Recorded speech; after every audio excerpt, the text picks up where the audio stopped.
একজন রক্তদাতা কখনো তার কথা না চিন্তা করেই কিন্তু আপনার জীবন বাঁচাতে আপনাকে রক্ত দিতে চলে যায়। সেখানে যদি সে এইরকম অবহেলিত হয়, তাহলে তার কাছে কেমন লাগে বিষয়টা? আমাদের লক্ষ্মীপুরে নাকি ঘটনাটা ঘটছে, রায়পুরে একটা হসপিটালে রোগীর অবস্থা খারাপ, রক্তদানের জন্য একজন রক্তদাতা গিয়েছে। তার গায়ের রং কালো বলে তাকে ফিরিয়ে দেওয়া হয়েছে।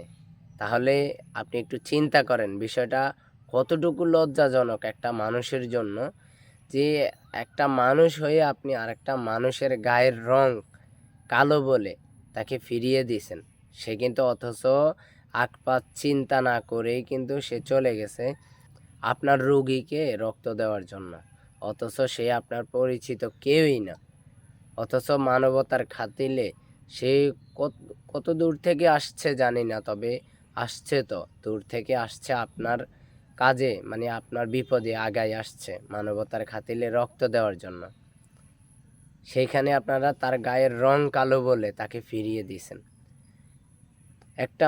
একটা জিনিস চিন্তা করেন, তাকেও যে বানাইছে আপনাকেও সে বানাইছে। তার গায়ের রংটা কালো হতে পারে, কিন্তু তার কাছে মানবতা আছে, তার কাছে মানুষত্ব আছে। আপনার কাছে মানুষত্ব নাই।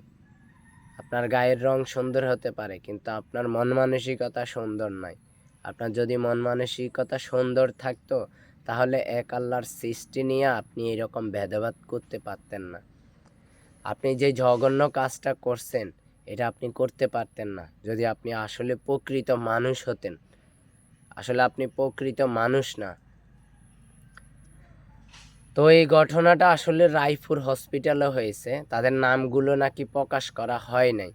আমি যতটুক দেখেছি, যতটুক শুনেছি, ওইখান থেকেই আপনাদেরকে জানাইছি যে গায়ের রঙের কারণে একটা মানুষকে ফিরিয়ে দেওয়া হয়েছে, তাকে রক্ত দিতে নিষেধ করা হয়েছে।